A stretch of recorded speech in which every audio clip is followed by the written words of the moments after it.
বন্ধুরা, জি বাংলায় আসছে নতুন সিরিয়াল ভগবান দাস। কোন প্রোডাকশন হাউসের প্রযোজনায় আসছে এই সিরিয়াল তোমাদের জানাবো এই ভিডিওতে। বন্ধুরা, স্টার জলসার মতো জি বাংলাতেও আসছে বেশ কয়েকটা নামকরা প্রোডাকশন হাউসের নতুন সিরিয়াল। তোমাদের আগেই জানিয়েছিলাম এন আইডিয়াস প্রোডাকশন হাউসের এই মুহূর্তে আসছে দুটো নতুন সিরিয়াল। একটা আসছে স্টার জলসায় আর একটা আসছে জি বাংলায়। স্টুডিও সূত্রে খবর, এন আইডিয়াস প্রোডাকশন হাউসের জি বাংলার নতুন সিরিয়ালের নাম ভগবান দাস। এই সিরিয়ালের গল্প কোনো টিন এজ নায়ক নায়িকাকে নিয়ে নয়।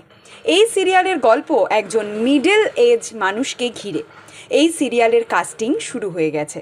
বন্ধুরা, তোমরা যারা স্টার জলসার কথা সিরিয়ালের দর্শক, তাদের জন্য এর পরের ভিডিওতে রয়েছে এই মুহূর্তের সবচেয়ে বড় খুশির খবর। আর ঠিক তার পরের ভিডিওতে জি বাংলার দর্শকদের জন্য রয়েছে নতুন সিরিয়ালের সুপার এক্সক্লুসিভ আপডেট। বাংলা সিরিয়ালের সমস্ত এক্সক্লুসিভ আপডেট সবার আগে পেতে সাবস্ক্রাইব করো আমাদের YouTube channel Tollywood hot news, আর ফলো করো আমাদের Tollywood hot news Facebook page.